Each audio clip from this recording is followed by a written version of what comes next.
হযরত ইসহাক আলাইহি ওয়াসাল্লাম। বহু বছর আগে কেনান নামক একটি সুন্দর দেশে ইসহাক নামে একজন ভাববাদী বাস করতেন। তিনি ছিলেন হযরত ইব্রাহিম আলাইহি ওয়াসাল্লাম এর পুত্র।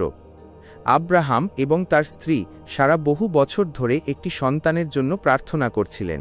তারা বুড়ো হয়ে গিয়েছিল এবং সারা ভেবেছিল তার আর কখনো সন্তান হবে না, কিন্তু আল্লাহ তাদের দোয়া কবুল করলেন। ফেরেশতা এসে হযরত ইব্রাহিম আলাইহি ওয়াসাল্লামকে বললেন, সারার একটি পুত্র সন্তান হতে চলেছে।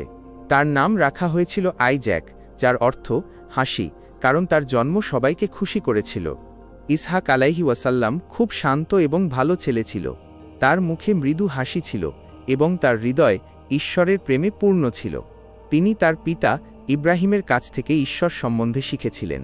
ইব্রাহিম আলাইহি ওয়াসাল্লাম তাকে বলতেন, হে ইসহাক, সর্বদা আল্লাহর উপর ভরসা কর, তিনি কখনো আমাদের একা ছেড়ে দেন না। ইসহাক আলাইহি ওয়াসাল্লাম তার বাবার কথা মনোযোগ দিয়ে শুনছিল। তারা গাছের ছায়ায় বসে দোয়া করতেন এবং আল্লাহর শুকরিয়া আদায় করতেন। ইসহাক যখন বড় হয়েছিলেন তখন তিনি তার পিতার মতো একজন নবী হয়েছিলেন। ঈশ্বর তাকে মানুষের নেতৃত্ব দেওয়ার দায়িত্ব দিয়েছেন। তিনি কেনানের লোকদের কাছে যেতেন এবং বলতেন, হে আমার সম্প্রদায়, একমাত্র আল্লাহর ইবাদত কর। তিনি তোমাদের সব কিছু দিয়েছেন, এই ফসল, এই পানি, এই জীবন। লোকেরা ইসহাকের কথা শুনেছিল কারণ তার কথা সত্যে শক্তিশালী ছিল। তিনি খুব দয়ালু ছিলেন।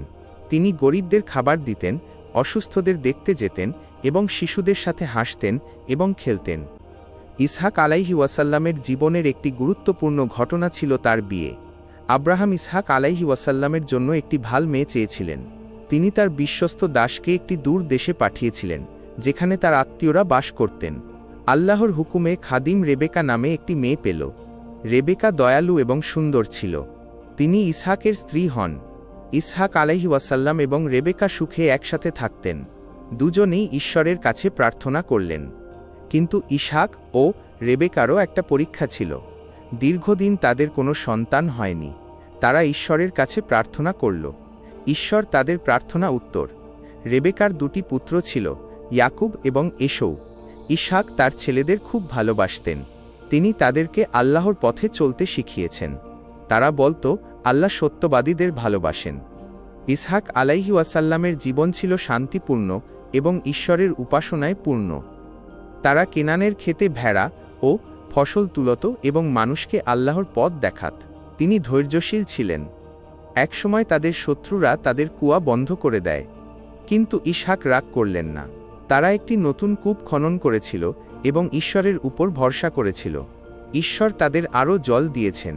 লোকেরা তার ধৈর্য দেখে অবাক হয়েছিল। ইসহাক আলাইহি ওয়াসাল্লাম যখন বৃদ্ধ হলেন তখন তিনি তার পুত্র ইয়াকুব আলাইহি ওয়াসাল্লামকে আশীর্বাদ করলেন। তিনি বললেন, হে ইয়াকুব, তুমি আমার পরে নবী হবে। মানুষকে আল্লাহর পথে দাওয়াত দাও। ইসহাক আলাইহি ওয়াসাল্লামের গল্প আমাদের ঈশ্বরে বিশ্বাস করতে শেখায়। তিনি দয়ালু, ধৈর্যশীল এবং সত্য ছিলেন। তার জীবন আমাদের স্মরণ করিয়ে দেয় যে আল্লাহ কখনো তার বান্দাদের প্রার্থনা ফিরিয়ে দেন না।